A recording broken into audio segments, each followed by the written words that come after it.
ଚଳିତ ମାସ ଅଗଷ୍ଟ 14 ତାରିଖରେ ପୁରୀ ଜିଲ୍ଲା ଗୋପ ବ୍ଲକ ସ୍ଥିତ ନିଗମାନନ୍ଦ ଉଚ୍ଚ ବିଦ୍ୟାଳୟର ମୋଦିଜୀଙ୍କ ଆହ୍ୱାନରେ ବିଦ୍ୟାଳୟର ପ୍ରଧାନ ଶିକ୍ଷକ ଶ୍ରୀଯୁକ୍ତ ସୁଭାଷ ଚନ୍ଦ୍ର ପ୍ରଧାନଙ୍କ ନେତୃତ୍ୱରେ ଘର ଘର ତିରଙ୍ଗା କାର୍ଯ୍ୟକ୍ରମ ଅନୁଷ୍ଠିତ ହୋଇଥିଲା ଏବଂ ଗୋପ ମହାବିଦ୍ୟାଳୟର 300ରୁ ଉର୍ଦ୍ଧ୍ୱ ଛାତ୍ରଛାତ୍ରୀ ସାଇକେଲ ଯୋଗେ ତିରଙ୍ଗା ଧରି ନିଗମାନନ୍ଦ ଉଚ୍ଚ ବିଦ୍ୟାଳୟ ପରିସରରେ ପ୍ରବେଶ କରିଥିଲେ ଏବଂ ସ୍କୁଲର 700ରୁ ଉର୍ଦ୍ଧ୍ୱ ଛାତ୍ରଛାତ୍ରୀ ପ୍ରଧାନ ଶିକ୍ଷକ ଶ୍ରୀଯୁକ୍ତ ସୁଭାଷ ଚନ୍ଦ୍ର ପ୍ରଧାନ ଏବଂ ସମସ୍ତ ଶିକ୍ଷକ ଶିକ୍ଷୟିତ୍ରୀମାନେ ସେମାନଙ୍କୁ ଉତ୍କଣ୍ଠାର ସହିତ କରତାଳି ଦେଇ ସ୍ୱାଗତ କରିଥିଲେ।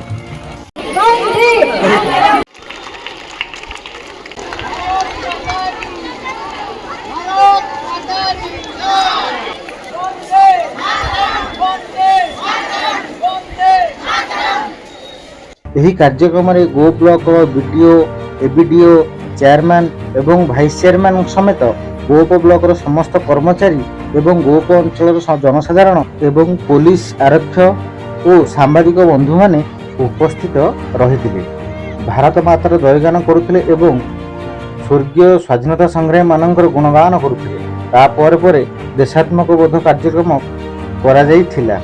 ସଙ୍ଗୀତ ପରିବେଷଣ କରିଥିଲେ ଆଶୁତୋଷ ଏବଂ ଜୟରାମ ମିଶ୍ର। ଦେଶ ସାରା ଚାଲିଥିବା ଆଜାଦୀ କି ଅମୃତ ମହୋତ୍ସବ ସେହି ଅବସରରେ ଘର ଘର ତିରଙ୍ଗା କାର୍ଯ୍ୟକ୍ରମ ସୁଚାରୁ ରୂପେ ବିଦ୍ୟାଳୟ ପରିସରରେ ଅନୁଷ୍ଠିତ ହୋଇଥିଲା ଏବଂ ସୁଦେଶନା ନ୍ୟୁଜର ରିପୋର୍ଟର ଶୁଭମଙ୍କ ସହିତ କ୍ୟାମେରାମ୍ୟାନ୍ ମହାବୀର ପ୍ରସାଦ।